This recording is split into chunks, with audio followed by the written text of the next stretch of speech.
Friends, welcome to SSD lab creation channel. So ఈరోజు మనం lipid profile, lipid panel గురించి తెలుసుకుందాం. లిపిడ్ ప్రొఫైల్ ఎందుకు చేసుకోవాలి అంటే, లిపిడ్ ప్రొఫైల్ అంటే ఏంటంటే హార్ట్ అటాక్ అండ్ పెరాలిసిస్ వంటి హృదయ సంబంధ డిసీజెస్ ప్రాబ్లమ్స్ అంచనా వేయడానికి కొలెస్ట్రాల్ అండ్ ట్రైగ్లిజరైడ్స్ లెవెల్స్ను అంచనా చేసుకోవడానికి కొలిచే ఒక పరీక్షనే, సాధారణ పరీక్షనే లిపిడ్ ప్రొఫైల్ అని అంటారు. దీనిలో వచ్చి 5 టైప్స్ ఆఫ్ లిపిడ్ ప్రొఫైల్ అన్నమాట. Types of lipid profile, first one వచ్చి టోటల్ కొలెస్ట్రాల్, సెకండ్ వన్ వచ్చి ట్రైగ్లిజరైడ్స్, థర్డ్ వన్ వచ్చి VDL very low density lipoprotein, fourth one వచ్చి హై HDL అన్నమాట, high density lipoprotein, fifth one వచ్చి VLDL very low density lipoprotein అన్నమాట. దాని తాలూకా test, cholesterol test ఎలా చేసుకోవాలనేది ఇప్పుడు నేను మీకు చెప్తాను.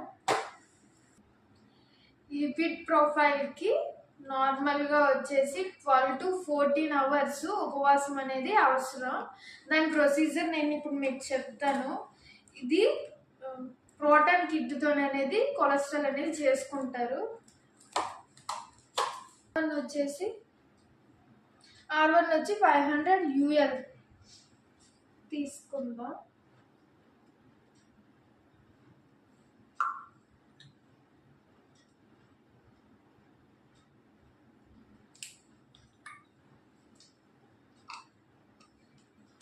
సీరం ఏమో 5 UL తీసుకోండి.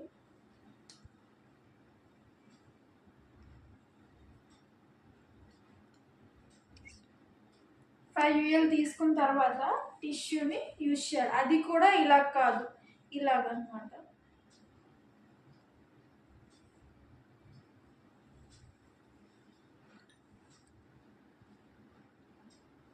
సీరమ్ని ఇందులో వేసాక 10 minutes టైం అనేది ఆన్ చేసుకోవాలి.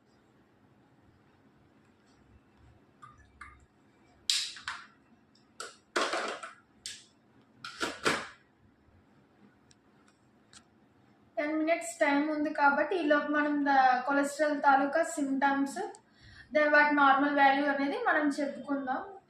లిపిడ్ ప్రొఫైల్ సిమ్టమ్స్ వచ్చేసి చెస్ట్ పెయిన్, మళ్ళీ హార్ట్ అటాక్, నెక్స్ట్ వన్ వచ్చి పెరాలిసిస్, తర్వాత మోకాళ్ళ నొప్పులు, ఆయాసం వంటివి వస్తూ ఉంటాయి అన్నమాట. వాటి తాలూకు నార్మల్ వాల్యూ వచ్చి, కొలెస్ట్రాల్ తాలూకు నార్మల్ వాల్యూ ఏమో less than 200 mg/dl.